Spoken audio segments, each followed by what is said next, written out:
રામનગર લીંબુણી પેટા વર્ગ શાળામાં 10 દિવસથી શિક્ષક વગર શાળાને તાળા.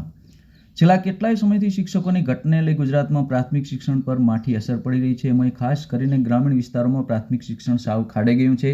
એમાં વાત કરીએ તો સરહદી સુઈગામ તાલુકાના લીંબુણી ગામથી 3 કિલોમીટર દૂર ખેતરોમાં વસવાટ કરતા સ્થાનિક લોકોની માંગના પગલે કાયમી સ્થાયી વસવાટ કરતા હોવાને કારણે 20 વર્ષથી પેટા વર્ગ શાળા કાર્યરત છે. જે શાળામાં ધોરણ 1 થી 5માં હાલ 35 બાળકો અભ્યાસ કરે છે. લીંબુણી પેટા કેન્દ્ર શાળામાંથી વારાફરતી શિક્ષકો શાળામાં આવે છે, પણ શિક્ષકોની અનિયમિતતાના કારણે વિદ્યાર્થીઓના અભ્યાસ પર અસર પડી રહી છે. એમાં છેલ્લા 10 દિવસથી શાળામાં કોઈ શિક્ષક આવતા ન હોય શાળાને તાળા લાગી ગયા છે, જેને લઈ વાલીઓમાં આક્રોશ ફેલાયો છે. બાળકોનું ભાવિ અંધકારમય બની રહ્યું છે, ત્યારે શિક્ષકોની મનમાનીને લઈ વાલીઓમાં રોષ જોવા મળી રહ્યો છે. ભાઈ લક્ષ્મણભાઈ, ગામ રામનગર. આ સાહેબ છોકરા એટલું ભવિષ્ય બગડે હારું છોકરાનું કે ના પૂછો વાત. સાહેબ અમે કીધું ગામ લેબોણીમાં પણ કે શિક્ષકો ઓછા છે. હવે શિક્ષકો 4 શિક્ષકો લેબોણીમાં છે અને અહીંયા એમનું મેં છોકરા બેઠા હોય રેડા. કેટલા દિવસથી શિક્ષકો નથી આવતા? શિક્ષકો તો સાહેબ આખા વરના જ નહીં આવતા. ઘણાને હાવ તો સતત 1 મહિનાથી જ નથી આવતા બિલકુલ. આવે અવારનવાર આવે, બીજે ત્રીજે દાડે ઓટો મારી જતા રહે. અહીંયા શિક્ષકો ઓછા છે એના કારણે. આ કેટલા વિદ્યાર્થીઓ ભણે છે? 35 વિદ્યાર્થી છે. 35 વિદ્યાર્થીઓ હા. અને કેટલા સુધી 1 થી 5 નું છે અહીં. અમે તો એવું કહો છો કે મને સ્વતંત્ર કરી આલે સાહેબ, એટલે 1 શિક્ષક આવે કે 2 આવે, 1 થી 2 શિક્ષકો મેલે એમ કે અમારા છોકરાનું ભવિષ્ય સુધરે. રણનીતિ એવી છે કે અમે તાલુકામાં જાશું અને જઈને આંદોલન પર બેસી જાય કે ભાઈ અમારે શિક્ષક મેલો એમ. ભાઈ મોહનજી ગોહિલ, હું લેબોણી ગામનો છું અને બાજુમાં અમારું રામનગર ગામ આવેલું છે. ત્યાં 35 થી 40 બાળકો ભણે છે. તે 1 મહિનાથી કોઈ પણ સાહેબો અહીંયા કોઈ ભણાવવા આવતો નથી. ત્યાંથી અમારા છોકરાનું બાળકોનું ભવિષ્ય બગડે છે.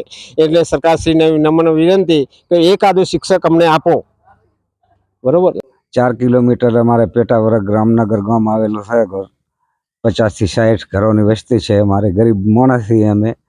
અમારા છોકરા ભણે છે પણ સાહેબ કોઈ આવડતો નથી. 5મું 4થું ધોરણ ભણે છે પણ 1 થી 10 એકડા નથી આવડતા. શિક્ષકો ભણાવતા નથી સારી રીતે અને આવે તો હાજરી ભરીને તરત જતા રહે છે પાછા.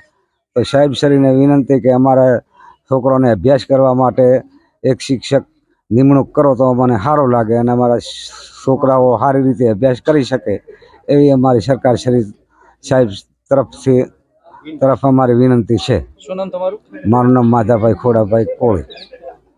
અત્યારે કેટલા સમયથી શિક્ષક ભણાવવા બાળકો નથી આવતા? અત્યારે 12-13 દિવસથી નથી આવતા. બિલકુલ શાળામાં જ નથી? ના, બિલકુલ નહીં. તમારા બાળકો ભણવા ક્યાં જાય અત્યારે? અત્યારે અહીં આવીને બેહે, બસ આવીને પાછા આવીને બેહે એમ બેસી રહે ને આવીને પાછા પાછા આવે.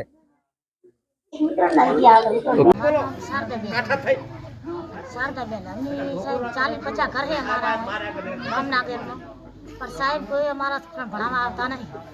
અમે મજૂરી કરીને પેટ ભરા અને છોકરા અમારા ભણાવવા પડે હવે સાહેબ આવતા નહીં. બરોબર, છોકરાને ભણવા મેળો એટલે છોકરા એમ કહે ઘરે આવીને કે સાહેબ કોઈ આવતા નહીં, કે અમે ચાં જઈને ભણાવો કે. તો હવે સાહેબ મારે શું કરો, 1 શિક્ષણ મેળવો હોય છોકરા માટે તો અમારા છોકરા સુધરે. તમે ભણેલા છો? ના, અમે ભણા પણ અમારા છોકરા ભણાવવા માટે મેં આ કરે હું કોશિશ બધી. મારું નામ રમણભાઈ હરજી ઠાકોર અને લીંબોણી અમારે 4 કિલોમીટર આગળ છે પાછળ. બરોબર, તો છોકરાને મારે કોઈ ભણાવવા મેં કહો છો પણ છોકરા મેં કોઈ છોકરો 4થું 5મું ધોરણ ભણે છે પણ કોઈ એકડું લખતો નથી આવડતો. 10 સુધી મોડ્યો ને એકડા આવડતો શું કરવાનો કે સાહેબ આવે છે ઘણી વાર બેહાર તાંત્ર જાય ભરાશે. તો અમારે શું અમારે પેટે અમે ગરીબ માણસ બરોબર પેટે પાટા ભરી તમે છોકરાને ભણાવવા અમે કહો છોકરા અમારા ભણે નહીં તો અમારા છોકરા કેવી રીતે અમે તો જિંદગી અમને કાઢી નાખે અમારા છોકરા પાછા શું કરશે? એટલે મહેરબાની સાહેબ વિનંતી કરો છો કે અમારા છોકરોને ભવિષ્ય સુધારે તો ખૂબ આભાર સરકારનો ખૂબ કહેવાય કે આગળ વધે અમારું આ રીતે.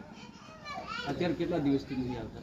સાહેબ આવે છે કલાક ભરી ભણાવે કે સાહેબ નહીં 3-4 ઘણી વાર ભણાવીને તાંતા સાથે પાછા હા લાગત નથી આવતા. બરોબર, છોકરા ભણીને પાછા 5મું 4થું પહેલો ગમે છોકરા તમે ઉઠાડો 10 સુધી એકલા નથી આવતા. 5મું ભણે તો અમારે શું કરવાનું? તો અમારે એક તો છોકરા પેટે પાટા બધી છોકરા મોટા ભણાવવા કે ના ભણાવવા.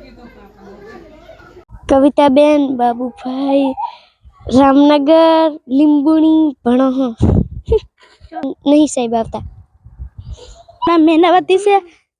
મનુભાઈ લેબુ. મારું નામ મેનાવતી છે. મેનાવતી છે. મનુભાઈ ઠાકોર. રામનગર લીંબોણી 5મું કોઈ સાહેબ ભણાવવા નહીં આવતા 10 દાડા કોઈ સાહેબ જ નથી આવતા ભણાવવા? ના તમે આચાર્યને રજૂઆત કરી હતી? ના શાળામાં આવીને બેસી રહ્યો? શાળામાં બે